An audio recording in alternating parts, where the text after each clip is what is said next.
দর্শক দেখুন, দ্বিতীয় দফায় আবারও ছাত্র জনতা মিছিল নিয়ে বের হয়েছে তাদের বিজয়ের উল্লাস দেখানোর উদ্দেশ্যে। তারা এখন মাঠে নেমেছে, আপনারা দেখতে পারতেছেন। তো সবসময় আপনার সাথে থাকবেন। এখানে মেয়েরাও তারা বিজয়ের উদ্দেশ্যে বাংলাদেশের যে মানচিত্র, যে পতাকা, জাতির পতাকা, সেটা তুলে ধরতেছেন মেয়েরা। এবং আপনারা দেখতে পাচ্ছেন তারা বিজয়ের উদ্দেশ্যে অনেক হাসি খুশিতে আছেন, দেখতে পাচ্ছেন।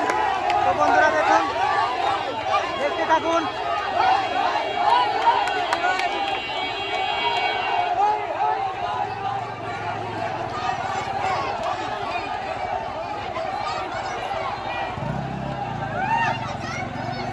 আবার কিছু কিছু লোকজন বলে শেখ হাসিনা মারা গেছে, পদত্যাগ করছে।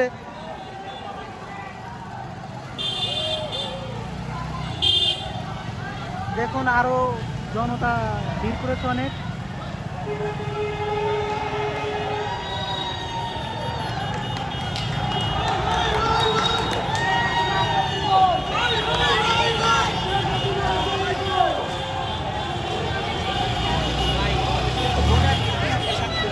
এখানে দেখুন, আপনারা দেখতে পারতেছেন যে কিছু মোটরসাইকেলবাহী ছাত্র জনতা এবং যারা বিজয়ের উদ্দেশ্যে মিছিল করেছিলেন, তারা এই মুহূর্তে এসে ভিড় করছেন।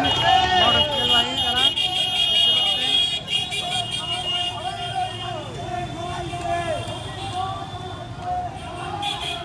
এটা টাঙ্গাইল সদরে টাঙ্গাইলের ছাত্র জনতা এবং যারা এই কোঠা আন্দোলনের সাথে জড়িত ছিলেন, তাদের বিজয় উল্লাসের জন্য তারা এই মুহূর্তে মেতে উঠেছে।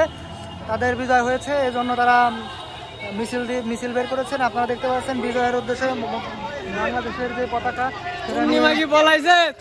বলাইছে দেশের গোয়া মাইরা দিয়ে গেছে, বিএমপি আসুক, চুন্নি বলাইছে ভারত থেকে গুলি করে মাইরা লামো।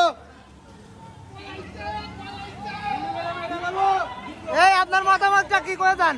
দ্বিতীয়বারের মতো বাংলাদেশ স্বাধীন হয়েছে, ও জানি বাংলাদেশ আর না রুখতে পারে। আমি কোনো পার্টি করি না, আমি সর্বরাবাদী।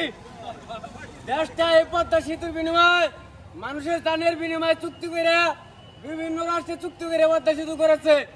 বাংলাদেশে পদ্মা সেতু করার মতো টাকা ছিল, কোথায় চুক্তি করার দরকার ছিল না।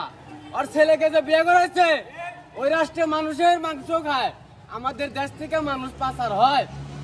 একজন ছেলে ওখানে কাজে গেছে বিদেশ, ও খুব জীবনের রিস্ক নিয়ে মোবাইলটা ভিডিও চালু করে, আগে যদি জানতাম যে আমার বাংলাদেশের মানুষ কাইটা পুরায় খাওয়াইতে হবে, ছোট একটা বোন রেখাইছে, মা রেখাইছি, আমি এখন কি করব? ছেলেটা এই ভিডিওটা বাড়াইছে, এটাকে মিথ্যা কোকোলা বানাইছে। এটা মানুষের রক্ত, মধু, এটা শুয়ার রক্ত, এটা খাওয়া যায়, এটা একটা পশু। জয় বাংলা, জয় জিয়া রহমান। আচ্ছা, আমি যতটুকু শুনতে পারছি যে বাংলাদেশের নেত্রী বলে এই মুহূর্তে দেশ ছেড়ে পালাইছে, আপনি কি সেটা জানেন? জি জি, আমি যা শুনেছি, আপনি সেটা কি জানেন? হ্যাঁ, পলাইছে, পলায় ভারত গেছে গা। আপনি মোদির কাছে গেছে গা, মোদি আর জামাই। আপনি প্রথম কার কাছ থেকে জানতে পারলেন যে দেশ ছেড়ে নেত্রী পালিয়েছে? দেশ ছেড়ে জানতে পারছি আমার বেবিস্টান দিকে শুনলাম, এক বড় বাইরে আলোচনা করতেছে, তখন শুনলাম। যাই হোক, ভালো হয়েছে, দেশ সাজান যাবো, ওজন না আসে। জয় জিয়া রহমান।